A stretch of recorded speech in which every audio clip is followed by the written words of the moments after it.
Calaroga Shark Media. Great advice from Ricky Gervais, who tweeted, "Hope you're doing your own thing and not anyone else's. Have a great day." Love it, Ricky. I'm really excited about today's show. Hi, I'm Johnny Mac with your daily comedy news. The Facebook group was super active over the weekend, and I'm so thrilled. It's what was going on this weekend is exactly what I want the Facebook group, which is Daily Comedy News Podcast Group. Feel encouraged to join. The first time you post, I have to approve your post just to make sure that you're not a porn bot. We had a problem with porn bots last summer. So I'll be like, this person looks like they're actually a human, and then you're good to go. But there were so many discussions. There were people commenting about some opinions I had and disagreeing, which is fantastic. I like intelligent discussion. We don't have to agree on everything. People brought up their own topics. I thought it was fantastic. That'll drive a lot of today's conversation. Aaron in the Facebook group, again, Daily Comedy News Podcast Group, shared this from thestranger.com, and Aaron gets the jokes and said, "You're home for comedy news. Love it." But this is kind of awful. The headline, right-wing media targets Capitol Hill Comedy Bar. Club owners canceled 4 shows. Now they're facing constant harassment. This is the story from last week where Kurt Metzger, Dave Smith, Luis Gomez, and Jim Florentine were unbooked from a Seattle comedy club. My take continues to be I get if you want to have a particular vibe at your establishment, you should be allowed to have a particular vibe at your establishment. Does it suck that they were booked and then unbooked? Yeah, of course, because why book them in the first place? And then you might have cost them some dates because they weren't available, or maybe they booked some travel. So that's not cool. But the larger point of should I be allowed to have who I want in my club, who I want? I think that's fine. From The Stranger, Jesse Waters was hosting on Fox News and had a headline, "Seattle loves drugs, hates comedy." The co-owner, Jess, says she's locked down her social media. People have been harassing her online and have come after her and her children, suggesting, I don't even want to say what people are suggesting happened to her. I mean, just, I don't even know what to say. I know I'm babbling here. I have the words in front of me, and I don't want to voice them. People are saying really, really horrible things. Jess said, "Given the response, I think maybe we made the right choice. I think this might not be the people we want inside of our club." Dane, who co-owns the club, said, "I think if you're a comedian, your fans react with threats of physical or sexual violence based on a canceled comedy show. Maybe you have some self-reflection to do. I don't know." The owner said nobody came after them about the book performances. No community group forced their hands. The booking and subsequent cancellations were their decisions alone. Lisa Anderson said this all began with Kurt Metzger's agent reaching out. According to this version, the agent wanted to book Metzger at the relatively new club. With a Google search, Anderson learned Kurt Metzger had won a Peabody Award and an Emmy for his work on Inside Amy Schumer. The agent then offered her 3 other comedians for headlining shows at her venue between April and October. Those Smith, Gomez, and Florentine. So these are 4 shows. This was not one big show. Okay, that's new information to me, or maybe I'm just terrible at reading. The agent says Gomez has since dropped him as an agent. Another press person said Jim Florentine could not respond to the questions. He did talk to the New York Post. We'll get to that. As a booker, Anderson was overjoyed and said, "I just booked 4 headlining comedians. I'm killing it. I thought I'd done an awesome thing." Then an investor told her that Metzger, Smith, Gomez, and Florentine were right-leaning or transgressive comics who may not be a good fit for the club. After discussing the matter with friends, other comics, and people in the neighborhood, they decided to cancel the shows privately over email. The only shows they've canceled in their short history. Again, I want to use unbooked because canceled is a loaded word these days. Anderson said, "It's like a stupid, dumb mistake that's turned into a whole thing." So let's see. Of these 4 comedians, I don't think I've ever spoken to Dave Smith. I've been around Jim Florentine. Kurt Metzger was working at a podcast a former gig of mine was associated with it, and I don't recall interacting with Kurt.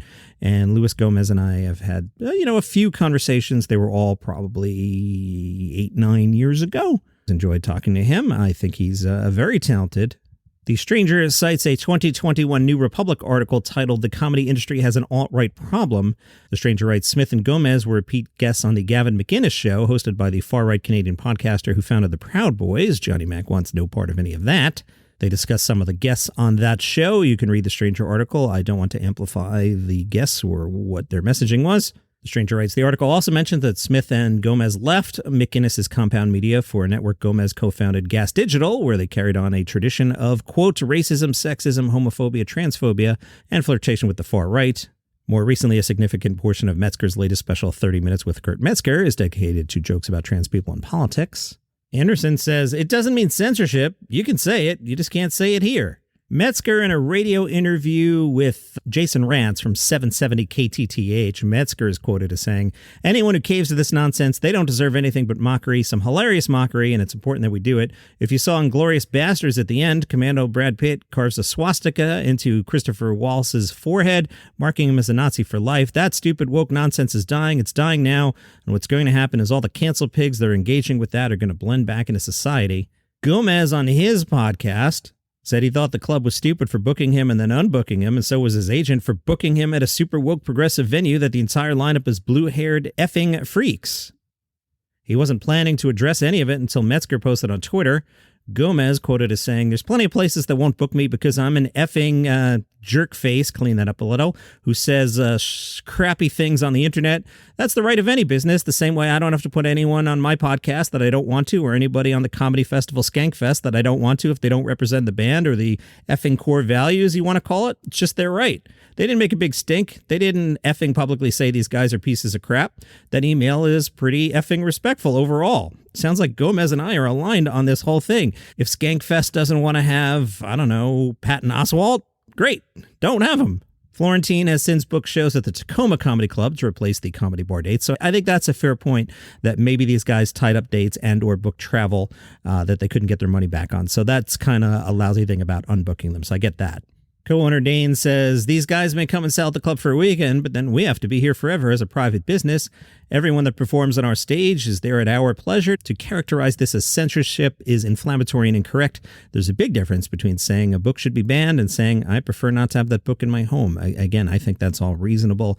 The New York Post took this angle, quoting for the Post. The Capitol Hill Comedy Bar, which celebrates the vibrant voices of the queer community with a weekly Queers to the Front open mic, had booked Jim Florentine, Dave Smith, Louis Gomez, and Kurt Metzger for upcoming dates before the About Face, which the owner said was to maintain the harmony within our community. Florentine told the Post, I speak my mind on stage. I'm edgy. I don't kiss the audience's butt. I'll talk about the transgender stuff. Why are comedians so dug in on transgender stuff? Like why? And I'm not saying don't crack a joke about really anything, but like, why are they so dug in on this one? Florentine said, I didn't know you had to check with the neighborhood. I called my friends that own comedy clubs around the country and said, I'm coming in a couple months. You got to check the neighborhood and see if they're okay with me performing there. Usually what happens is a club will research you before they book you and decide we don't want that type of comedy. A lot of places won't book you and you'll never know. But in this case, they booked us. If that's the way they're going to run their business, I don't see how they're going to stay in business that long. I'll say it for the third time, if it goofed up their travel, that to me is the sin here, the booking and the unbooking, not the decision not to have a particular act at a particular venue, or, as previously said, not to have a particular artist on, say, a comedy festival. Florentine said some of his jokes probably wouldn't get big laughs at Capitol Hill Comedy Bar. He was asked for an example. Florentine shared a joke about his son's gender identity that has to do with the size of his stuff. Jim says, that's why I got into comedy, to push boundaries. Like sometimes you toe the line with something and think, oh, that went a little too far. That's the goal as a comic. Try to find where that line is and just write it. I think they're going to book all of us there on different weekends. They said, we'll take you guys. Absolutely. We don't censor comics like they do. Come on over here. Gomez, on his podcast, speculated that young, jealous local comics pressured the decision. He said that's what happens when comics don't have anything going on. They just look for drama. So Anderson found drama within the comedy space there, and she was like, all right, I think they're great, but I'm not, I don't need to make it a thing. Maybe they were concerned with protests. Seattle's like a super woke area. Hollywood and Toto listened to Noam Dworman's podcast. It's the Comedy Cellar podcast. I haven't had a chance to listen to that or pull the transcript yet. The podcast is called Comedy Cellar Live from the Table. Anderson on that podcast said she was a fan of Metzger from his days on Chelsea Lately. Only when the club's investors told her about their problematic jokes did she regret the decision. Dworman pressed the owners again and again, says Hollywood and Toto, to share what the four comedians had said to warrant their cancellation. What joke, what routine is so hurtful that progressive fans couldn't be exposed to it? Dworman discussed why edgy comedians are important to the culture. He brought up a 70s era advertisement for Richard Pryor, noting how Pryor was billed as harsh, vulgar, shocking, offensive. That's how things were marketed to liberal people, says Dworman. Would Capitol Hill Comedy Bar turn Richard Pryor away? Boy, there's a loaded question. Maybe they would. Dworman said, you're obviously nice people, well-intentioned people. You're in an industry that's about free expression. You're in an industry that has a history of having landmark incidents regarding free expression that affect the culture. So you chose that industry. You don't have to live up to that calling, but it's not like you opened a deli and found yourself in this. You're becoming a cousin and you're nice people, and you don't want to be of the people smashing the windows. Dwarman apparently there is referencing a recent incident at Berkeley where violent protesters raged against Jewish speakers. He continued saying, "They started smashing the place up. This is a close cousin of the sentiment that you're buckling to. I can't sign off on it because it's wrong. It's leading the country down a terrible direction, and everybody fueled their certainty that their position is the right one. So right, that no one else should ever be platformed, and I will smash up Berkeley, and I will riot outside the Comedy Cellar, and I will put this comedy club out of business if they should have the nerve not to endorse a view I do not like, but simply allow that view to be heard." Whew, that was a lot. I got a lot to get to. I'll tell you what the best special of the year so far is after the break. Wow, I really didn't realize how long it was going to take to get through that first part there. This next section here normally would be in the A block here on the podcast. The best special of the year is David Cros. I should probably know what the name of this special is because I really liked it. Worst Daddy in the World. I watched that on Friday night. I had a crazy busy weekend. I was at soccer all weekend, so I couldn't freshen up Monday's show the way I would have liked to. Also, I screwed up the title if you were up early. A couple of people pointed out to me the original title of Monday's episode was something like DCN Monday Auphonic, so that'll let you know my naming convention behind the scenes before I put a proper title. But Cros, I almost declared that it was over and this would be the best special of the year. That's how strong the first three quarters is. Once he gets to the part where he brings the audience up, I think that was, in terms of editing, I think that was a mistake because the special was rocking and then that kind of tapped the brakes. He's got a strong closer, but it kind of gets goofed up there. Right now, this is number one. So the entire best of 24 list right now. David Cros, number one. Dusty Slay, number two. Taylor Tomlinson, number three. I think Cros and Slay will stay near that top of the list all year. I think Tomlinson will fall down to the high teens by the end of the year. We will see. But I was glad I finally liked something because I felt like I was like Mikey with the Life cereal and Johnny Mac hates all comedy. Consequence of Sound interviewed David Cros and said one detail of note during the special, Cros stays hydrated on stage with a red Solo cup. He said that's not his normal choice when drinking a beer, but it's a trick of the trade, as the cup's opaque nature means the contents aren't visible, avoiding the possibility of continuity issues as they cut between the sets. He says, if I had a bottle of beer, the level of liquid would rise and fall depending on the take. At other points, he's not hiding the editing at all. When you watch the special, you'll see what that means. But he says, I'm already doing that, so there's no reason to have the beer be a distraction, you know? The way I accrue material is I just go on stage, I do all my writing on stage, and the last phase of that process is sequencing. I'll put it all together, and it's not just disparate bits, it's all with an eye towards, am I doing too much of this here? Am I doing too little of that here? Even asking the audience, like, does this feel like I'm dwelling on this thing too much? Should I lighten it up here? And that's the last part of the process before we hit the road. The Chicago taping was show 40 of a 76-show tour. He says, I always tape the special in the middle and then record the album at the end because there's different material in there by the time I get to the end. It's the same title, but the audio will be like 20 to 30% different than the material in the special. That's really cool. Can we give him the Grammy then? He likes taping a special midway through a tour because the materials had time to percolate and get crafted.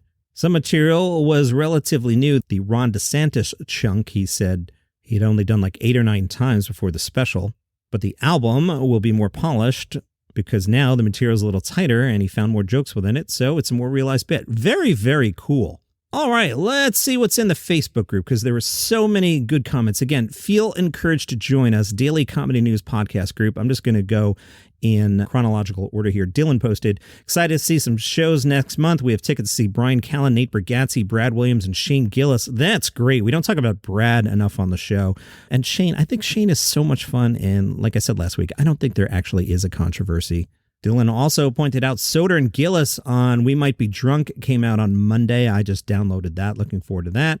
There was a pretty big thread as I watched comedy on Friday night. I wrote, quick takes, Dan Soder's new road work thing.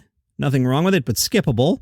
Joe List works the crowd is better. David Cros is currently number one. So breaking that apart, my takes. I watched Cros and then I put on Soder. And maybe it was just the positioning there. Like I wrote in the Facebook post, it was fine. But I'm a comedy snob and an admitted comedy snob. So it wasn't, there's a part of my brain that gets tickled by these things. And Soder was just, it was fine. And then I checked out Joe List working the crowd, which definitely is not a special because I like that Joe List titled it Joe List Works the Crowd. He's not claiming it's a special. Soder used the word special on his. I'm not sure it was a special, especially the way it was shot. It seems more like an hour. Ian chimed in, and I appreciate your comment. I truly do, because this is what I want the Facebook group to be. Ian wrote, skip Soders if you don't like a 45 that hits the ground running and doesn't waste a second. That's awesome. Comedy is totally subjective. We don't have to agree on any of this, and I love when people put things on my radar, and I might give Soder a second chance based on what Ian said, so I think that's awesome. Dylan chimed in, said, I watch most of the specials. I can watch a good one and laugh a couple times. I laughed out loud several times during Soders. So yeah, maybe I'm totally wrong about Soder. Dylan wrote, watching Donnell Rawlings special now, and while it's good, I haven't laughed out loud yet. Yeah, that one didn't do it for me. Aaron said, I saw the David Cross special. I could not stop watching, though I honestly thought it was because I'm a lefty. Starts out solid, then builds to a hilarious finish that had me in tears. Yeah, his closer's really strong. It's just that audience chunk, I'm not sure it works. One more from Dylan. Watched 4 specials this weekend, Soder, Cross, Scoville, and Rawlings. I like Soder the best. Cross is always amazing.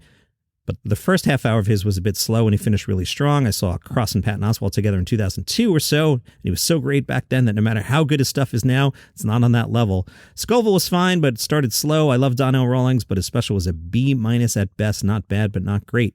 And then the big thing that I watched, Adam Sandler, Spaceman. That was what I let off Friday night with as planned.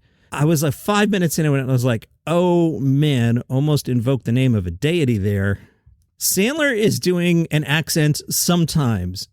He's doing like bad Eastern European-ish accent in some scenes. So as you know from the trailer, he's an astronaut. The mission is sponsored. So he's doing camera work and he's got the accent. And then the next scene, he doesn't have the accent. I'm like, oh, is this like secretly brilliant? Is Sandler pretending to be a Czech astronaut because of the sponsor? No, he just drops the accent in the next scene, and then it comes back when he's talking to the alien creature.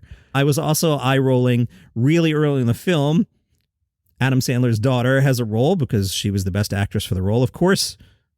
And I was like, here we go. Adam Sandler doing a bad accent. But I enjoyed it. Is it terrible? Oh, it's terrible. I've told a few people to watch it and they're like, oh, this is so boring, I'm falling asleep. I found it strangely nice company. Bulk of the film turns into basically a 2-person stage play, and I don't know, I enjoyed the dialogue. Maybe I like Sandler as a dramatic actor, since those are the films that I seem to be attracted to, whereas I'm not a fan of his comedy films. I liked it. I would be curious to know what you think. Again, this is what the Facebook group is for. Daily Comedy News Podcast Group. Feel encouraged to join us. Boy, I am long here today. I listened to Marc Maron's interview from 2011 with Richard Lewis. Can I be honest here? Well, I'm always honest here. Can I be honest here? I came away not liking Richard Lewis. The person that was speaking to Marc Maron, as I listened, I was like, oh, I don't think I would like you in real life. It's a very honest interview, and Maron got good stuff out of him, but I didn't come away liking Richard Lewis. I know you don't speak ill of the dead, but that was my reaction to it, so if you want to check that out. David shot me a note and let me know. I had quoted last week for a review from the, was it 1993 sitcom that Richard did with Don Rickles? He pointed out the editorial style of that particular newspaper and said it's probably not surprising that they didn't like the edgy comedy and sexual jokes from that particular sitcom, so that may have been a loaded review on. That's a really good insight there as well. David says, appreciate your content and we'll look forward to being an ongoing listener. David, thank you for listening every day. Really great to hear from everyone. I'm going to drop a bunch of stories that can wait to tomorrow. What else did I want to mention? SNL, there was a great sketch. I don't want to spoil it, but the setup is Sydney Sweeney has a crush on Bowen Yang. Oh my goodness, it was fantastic. And a story from Fox News. We begin with Fox, we end with Fox. Fox News host Rachel Campos Duffy is the mother of a child with Down syndrome, and she praised Shane Gillis. The Huffington Post had written, although Shane Gillis used the R word to highlight how it's a slur and wrong to use, the punchline of the joke didn't exactly justify his usage of it. Campos Duffy said the Down syndrome stuff was actually really good because part of the thing that Shane Gillis gets a lot of credit for is not being hemmed in by political correctness. And he'll say words that have now been stricken off. You can't say these words. And not only will he say the word, he'll go deep on the topic. Campos Duffy said he uses the R word in talking about Down syndrome. However, at the end of the sketch, what he says is what everyone who has a family member with Down syndrome, liberals are so afraid, he's obviously referring to the eugenics that's used against them.